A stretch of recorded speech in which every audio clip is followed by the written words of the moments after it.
Hola, mi nombre es Karen Ardila Fierro. El día de hoy tenemos un invitado muy especial. Él es el doctor Marc Kielmann. Él es Managing Editor del Instituto Beilstein en Alemania y hoy nos va a hablar de su trabajo como editor. Well, we are very happy today to have with us Marc Kielmann, who is joining us for a short interview. We are very grateful that you managed to accept our invitation. Hi, Marc. How are you doing today? Hi, Jose. Yeah, I'm doing great. It's a nice and sunny day in Germany, and I'm happy to be here talking to you. Oh, great. Well, I want to start by introducing Marc a little bit. Marc is a chemist. He studied chemistry at the Leibniz University in Hanover in Germany, where he also pursued his master's studies. And after having learned so much in Germany, he decided to move to Ireland, where he did his PhD, specifically at Trinity College in Dublin, for a few years, and eventually he also had a postdoctoral term in Ireland before moving back to continental Europe. That was in 2019, when he managed then to go back home and join the Beilstein Institute.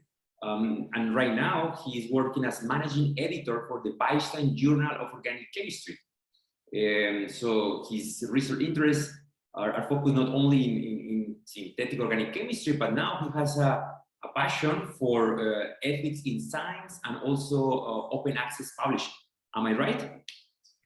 Yeah, perfect. Thank you for this really nice introduction. I think that summarizes it really well. And I just mentioned that you work for the Beilstein Institute in Germany. Yeah. Could you maybe tell us a little bit more about what the Beilstein Institute is? Yeah, sure. So as you've already said, I'm working for the Beilstein Institute, and this institute has two publications, which is the Beilstein Journal of Organic Chemistry, which I am managing, and a journal on nanotechnology. So basically, to give you some of the facts, the Beilstein Institute is a non-profit institute that is funded entirely by a charitable foundation, actually. And it was founded in 1951 by the Max Planck Society. And we are based in Frankfurt am Main in Germany. And our mission, actually, it's rather comprehensive, but quite ambitious at the same time. So it is to promote the advancement of the chemical and related sciences. And as I've already mentioned, one major focus in this framework is to help researchers communicate their work.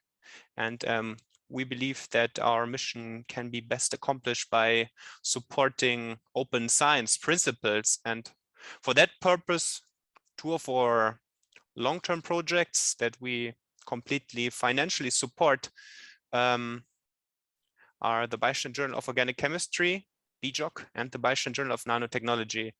And BJOC was established in 2005 and publishes high-quality original research in basically all areas of organic chemistry. And I would personally describe it as the flagship international diamond open access journal in organic chemistry.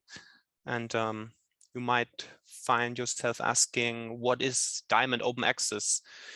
So basically, in brief, if a publication is diamond open access, this means that there are truly no fees for readers and authors, and that all content is openly accessible, in contrast to many commercial journals. So we do not have any subscription fees, article processing fees, or paywalls. And at the same time, the quality remains high due to our diligent editorial work and the help of peer reviewers. And we are also supported by a panel of experts, a diverse international editorial board. And yeah, this is how I would describe the Beilstein Journal of Organic Chemistry and the Beilstein Institute. That's great. So in our channel, in the past, we have spoken about open access and open science. It is great that you just described what it is. But can you tell us from your perspective, why it's important for science and for the world right now to have open access to scientific literature, for example?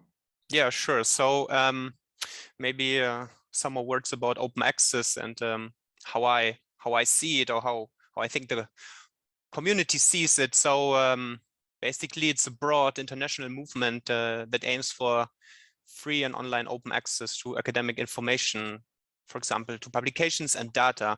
And publication or data is basically open access when there are no financial, legal, technical barriers to accessing it. And you will oftentimes find that this also comes with a certain, with a certain mindset and certain ethical core values. And in the context of this interview, I think it's important to point out that open access principles have been translated into a number of publishing models that are actually not all totally free. And this might sound contradictory at first, but the fact that you can read an article for free does not necessarily mean that the authors did not have to pay a large amount of pesos, dollars, or euros for this privilege to the publisher. Maybe keywords here would be hybrid open access and gold open access, which are somewhat debatable, if not controversial issues. But there is an increasing number of purist open access publishers out there, such as the Beilstein Institute. And as I said, we believe in the so-called diamond open access model. But about the importance, well, where do I start? So there's a lot of reasons, but I'd say openly accessible journal articles, conference proceedings, videos, etc., you name it. They basically support the worldwide and unhindered sharing and exchange of ideas. And this helps that scientists, students, educators, and the public can inform themselves of the latest developments in research. And they can then build on these ideas to further advance scientific knowledge. Maybe an example would be research related to medicine and medicinal chemistry. So some publishers that had previously no open access policies in place removed actually some of the financial barriers and paywalls to articles related to COVID-19 because the scientific community had urged them to. And yeah, actually thinking about it, this is probably a good lesson for the influence that the public can have on the way that we access and share information. That's great. Yeah, because currently to access and to read scientific literature, well, people has to pay and pay quite a lot, or the author has to, well, pay for the fees. Do you think that in the near future we will have all papers published open access? I don't know, Jose. It's a multi-angle issue, and there are some aspects to consider, and there are definitely some barriers still. And to give you an example, an important question is who is going to pay for it? The government, the university, the public? Will there be government schemes and maybe crowdfunding campaigns in the near future? Will publishers consider and optimize cross-financing avenues? I mean, if so, then maybe the answer is yes. But as to the future of open science and open access, you can see that in order to establish true open access on a global scale, we all need to pull in the same direction. And this includes all stakeholders. And in fact, some really bright and motivated people and groups are working on solutions as we speak. For example, there's the Free Journal Network, there's Coalition S, there's the Open Access Switchboard, and many others. And maybe step one is to spread awareness and educate about open science. And basically, we need more ambassadors like you, Jose, who spread the word. And in chemistry in particular, it still seems to me that some researchers associate open access with a slightly lower quality, which is evidently not true. Yeah, you're absolutely right. And well, you mentioned the Beilstein Journal of Organic Chemistry is open access. I guess that makes it very attractive to many authors. I'm just curious, from which regions do you get more submissions? Is it from Asia, from Latin America, or within Europe? It's a really good question. And well, basically, we get submissions from all over the globe. But I've looked at one of the latest analyses recently, and I found a lot of contributions come from a number of European countries, as well as Japan and China. And we also receive many submissions from the United States and India. But maybe what motivates me is the constant pursuit to reach out to an even broader authorship and readership, considering also aspects of diversity, equity, and inclusion. And it would be great to receive more submissions from currently underrepresented communities and geographic areas such as Latin America, Africa, the Middle East, parts of Oceania and Asia, just to give you a few examples. And I actually think that this interview is a good opportunity to encourage these communities to get in touch. So please reach out to me and let me know what I can do to support you. Great. Well, now speaking about publication, I guess most authors, but especially undergrads and grad students, they don't know what happens after they submit a paper. So I don't know, could you tell us a little bit about what happens once a paper, a submission arrives on your office, for example?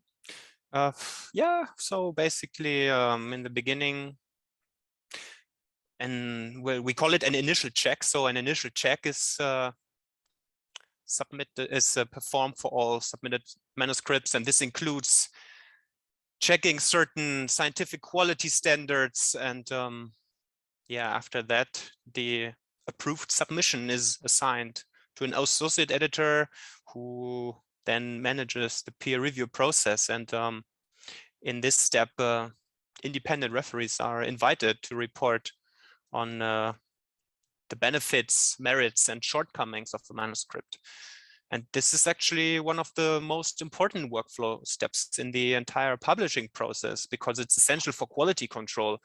And after that, the associate editor makes a decision to accept, to reject, or to request the authors to revise according to the referee reports. And once accepted, the in-house production team takes over and ultimately publishes the paper. Wow, many people are involved, right? Yes. And some people think that the job of an editor is just to reject our papers. What do you think? Are they right? Well, it's part of the job, but I think that the job of an editor is much, much more than that. I mean, sure, rejection is part of life and publishing is no exception, but maybe think about it that way. As an editor, it's also my responsibility to help safeguard quality standards and to provide ethical oversight to the best of my abilities. So in practical terms, editors also plan, coordinate, and revise material for publication. They review ideas and decide what material will likely appeal most to readers. And during the review process, editors also offer to provide guidance to improve the content. So, perfect. I'm wondering, as a full-time editor, how do you spend your days? Do you spend your day replying to hundreds of emails? Do you have to review the literature every single day? Can you tell us a little bit about how a day of an editor is? Yeah, maybe not hundreds of emails in a day, but close to that. I mean, since the pandemic, I've been working from home a lot today. It's one of the days where I'm actually in the office. And well, nonetheless, I'd start a typical work day with checking and responding to emails. And I also then monitor the workflow status of submissions to see if any action is required on my side. basically my current role includes both technical editing of manuscripts and managing the Beilstein Journal of Organic Chemistry. And the latter involves a lot of communication and meetings with internal and external stakeholders, authors, referees, associate editors, so from conflict resolution to marketing and promotion through to statistics and competitor analysis. Everything is basically included in my job. And I also use Twitter and other online resources to scope out new trends and emerging scientists. And yeah, I spend my time managing projects for journal development, commissioning articles, recruiting guest editors, such as yourself, for thematic issues, and giving my opinion on all sorts of things. And sometimes you also give interviews, right? Oh, yes. Yeah. Well, no, let's be serious again. Regarding publication, when a paper arrives and you have the opportunity to read it, what do you look in the paper first? What do you focus on when you get a paper? Yeah, so when a new submission comes in, basically this initial check that I've mentioned earlier is in large part done by our very skilled editorial office. But what they basically do is screening for an appropriate scope, for significance and novelty or originality. But they also screen for plagiarism, data fabrication and falsification, citation manipulation, copyright issues, and more aspects. I mean, certain issues can, of course, be addressed by the authors later on, but it's important that most of the quality standards that I've just mentioned are in large part met from the start. If not, the new submission is likely going to be desk rejected because, metaphorically speaking, the foundation is weak. I understand. Well, I have a question. Typically, when a person enrolls in a PhD program, well, they dream about working in academia or working in industry, but your job is a little bit different. When did you notice that you had an inclination for editorial work? Yeah, that's a really good question, and people actually ask me that question a lot. And I mean, fortunately, my PhD was rather productive, and my PI let me write my own research papers and reviews. And that way I got quite a bit of practice, and I learned a lot about technical writing and editorial decision-making during my PhD and postdoc already, which is quite a privilege, I think. There were also lectures and departmental seminars on scientific writing at Trinity College. And during that time, I definitely noticed that I had more of an inclination towards editorial work. I mean, don't get me wrong, many of my friends have scored great jobs in industry, and I think that both academia and industry also offer interesting perspectives, but I guess it somewhat matches my personality to go the not so obvious path and be an editor. I see. Well, maybe some of our viewers also would like to work one day as editors. What advice would you give a person with that plan or that dream? What advice would I give them? To read, and to read. Yeah, well, go for it if you're enthusiastic about science communication. I mean, I think it's quite cool. You might get to travel, talk to a lot of people, and you stay in touch with top-notch scientists and their research. And well, when we hire new technical editors at the Beilstein Institute, it's also important that they have really good spoken and written English skills, because all of our publications are in English. Besides, if you enjoy being a liaison, a technical writer, a project manager, and a communication specialist at the same time, you should definitely consider this career path. And well, bonus points if you're going for an open access journal. Absolutely. Well, final question, Mark. With your experience as an author and also as an editor, which kind of advice would you give to a person who is writing their first paper, or a person who wants to improve their scientific writing? Is there any tip that you would like to share with us? Yeah, that's a perfect question to wrap it up. And I mean, personally and professionally, I think that next to sticking to ethical and scientific quality standards, a paper should read nicely and tell a good and well-defined and well-thought-out story. And my suggestion is to not be too vague and properly organize the structure of your paper as well. Report your findings logically and maybe in a somewhat didactic way, and consider the readership of the journal. Whom are you talking to? You should ideally meet them where they are and take them with you. And consistency in language, formatting, and visual style are also important.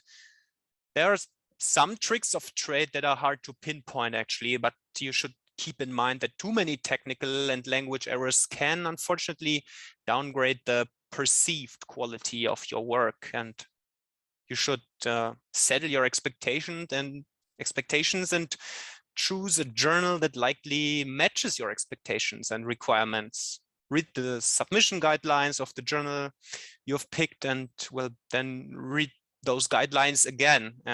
A well thought out abstract and cover letter can also do the trick, I would say. And actually, I think there are other videos on this channel that discuss some of these topics. And if you have the privilege of having an experienced science writer in your network, maybe invite them over for a coffee and talk a bit to get the gist of it, and definitely ask others to proofread your material.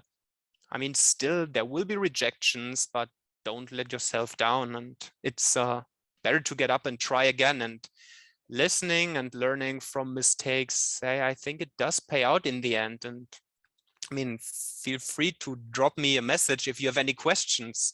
Jose, maybe you can display my contact details below. Well, I asked you for one advice and you gave us several. Thank you very much, Mark. I think, all those comments are very useful for everybody, not just people starting writing, but people who are a little bit more consolidated. We can always learn, and we're happy to, learn from the best.